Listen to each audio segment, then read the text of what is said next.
हे भास्कर भाई और दोस्तों, पैसा अड्डा में आपका स्वागत है। बिल्कुल न्यूबी और आज के टॉपिक में घुसने से पहले एक छोटा सा रिमाइंडर। अगर आपको हमारा काम पसंद आता है तो हमें सपोर्ट करने के लिए लाइक, शेयर और सब्सक्राइब जरूर करें। चलो भास्कर भाई, अब काम की बात करते हैं। हर साल ये बजट बजट होता है। ये सब सरकारी बातें हैं या इससे आम आदमी की जेब पर सच में कोई असर पड़ता है? बहुत सही सवाल न्यूबी। देखो, नंबर्स को समझने से पहले बजट के पीछे का बड़ा प्लान समझना जरूरी है। और इस साल का सबसे बड़ा प्लान है विकसित भारत। तो ये विकसित भारत है क्या? सिंपल भाषा में इसका मतलब है इंडिया को एक डेवलप्ड यानी विकसित देश बनाना। ये बजट उसी बड़े सपने का एक हिस्सा है जिसका मकसद है कि देश आगे बढ़े और इसका फायदा हर एक इंसान तक पहुंचे। और इस प्लान को सच करने का एक जरिया है मेक इन इंडिया को बढ़ावा देना, यानी देश में ही चीजें बनाना। इससे ग्रोथ तेज होगी और खासकर युवाओं के लिए नई नौकरियां बनेंगी। ठीक है, प्लान तो काफी बड़ा है, पर अब सीधे सीधे बताओ अपने वॉलेट पर क्या असर पड़ेगा, सेविंग्स और खर्चों में क्या बदलाव आया है? बिल्कुल, अब आते हैं सीधे वॉलेट पर। और सबसे पहली खुशखबरी उन लोगों के लिए है जो विदेश घूमने का प्लान बना रहे हैं।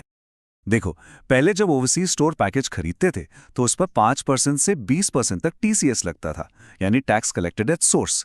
ये एक तरह का एडवांस टैक्स है। अब इसको घटाकर सीधा 2% कर दिया गया है। अरे वाह! मतलब अब इंटरनेशनल ट्रिप थोड़ी सस्ती पड़ेगी। हाँ, और सिर्फ घूमना ही नहीं, अगर बच्चों की पढ़ाई या किसी मेडिकल ट्रीटमेंट के लिए एलआरएस यानी लिबरलाइज्ड रेमिटेंस स्कीम के अंदर विदेश पैसे भेज रहे हैं तो उस पर भी टीसीएस अब 5% से घटाकर 2% कर दिया गया है। ये एक बड़ी राहत है। टैक्स भरने वालों के लिए एक और छोटी सी पर काम की राहत है। अब टैक्स रिटर्न फाइल करना थोड़ा कम स्ट्रेसफुल हो सकता है। अगर टैक्स रिटर्न भरते वक्त कोई गलती हो जाए तो पहले उसे सुधारने की आखिरी तारीख 31 दिसंबर होती थी। अब इस डेडलाइन को बढ़ाकर 31 मार्च कर दिया गया है। मतलब गलती ठीक करने के लिए ज़्यादा टाइम मिलेगा। ये सब तो आम आदमी के टैक्स की बात हुई। हम जैसे इन्वेस्टर्स का क्या? जो लोग स्टॉक मार्केट में ट्रेड करते हैं उनके लिए कुछ नया है क्या? हाँ बिल्कुल, ट्रेडर्स के लिए एक बहुत ज़रूरी अपडेट है और ये एसटीटी यानी सिक्योरिटीज ट्रांजैक्शन टैक्स से जुड़ा है। ये वो टैक्स है जो शेयर खरीदने या बेचने पर लगता है। जो लोग फ्यूचर्स में ट्रेड करते हैं उनके लिए एसटीटी बढ़ा दिया गया है। अब ये 0.05% लगेगा। भले ही ये नंबर छोटा दिखता है, पर जो लोग रोज बड़े वॉल्यूम में ट्रेड करते हैं उनके प्रॉफिट पर इसका असर साफ दिखेगा। और सिर्फ फ्यूचर्स ही नहीं, ऑप्शंस ट्रेडिंग पर भी एसटीटी बढ़ा है। ऑप्शंस प्रीमियम और एक्सरसाइज दोनों पर अब 0.15% टैक्स लगेगा। इसलिए इन्वेस्टर्स को अब ट्रेड करते वक्त इन नए खर्चों का ध्यान रखना होगा। समझ गया भास्कर भाई, पर एक सवाल हमेशा मन में रहता है, सरकार के पास इतना सारा पैसा आता कहां से है और ये सब जाता कहां है? चलो इसको आसान भाषा में समझते हैं। मान लो सरकार के पास 1 रुपया आता है। जैसा कि इस स्लाइड पर दिख रहा है, सबसे बड़ा हिस्सा करीब 24 पैसे उधार से आता है।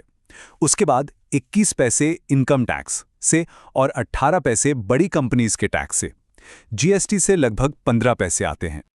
और अगर 1 रुपए के खर्च की बात करें तो उसमें से सबसे ज्यादा यानी 22 पैसे सीधा स्टेट्स को उनके हिस्से के टैक्स के रूप में जाते हैं। करीब 20 पैसे पुराने लोन्स का ब्याज चुकाने में लग जाते हैं। सेंट्रल गवर्नमेंट की स्कीम्स पर 17 पैसे और देश की सुरक्षा पर 11 पैसे खर्च होते हैं। ओके, पूरी कहानी अब समझ आ रही है। तो इस पूरी चर्चा से आखिर में आम आदमी के लिए क्या टेक अवे है? अब क्या करना चाहिए? बिल्कुल, देखो, इस बजट से 4 मुख्य बातें याद रखनी है। 1, विदेश ट्रैवल करना या पैसा भेजना अब सस्ता हो गया है। 2, टैक्स रिटर्न में गलती सुधारने के लिए ज्यादा टाइम मिलेगा। 3, शेयर मार्केट ट्रेडर्स के लिए ट्रांजैक्शन टैक्स बढ़ गया है। और 4, इन सब छोटे बड़े बदलावों के पीछे का मकसद विकसित भारत का बड़ा गोल है। तो आखिर में बस इतना ही कहना है कि बजट सिर्फ नंबर्स का खेल नहीं है, ये देश के और आपके फ्यूचर का एक प्लान है।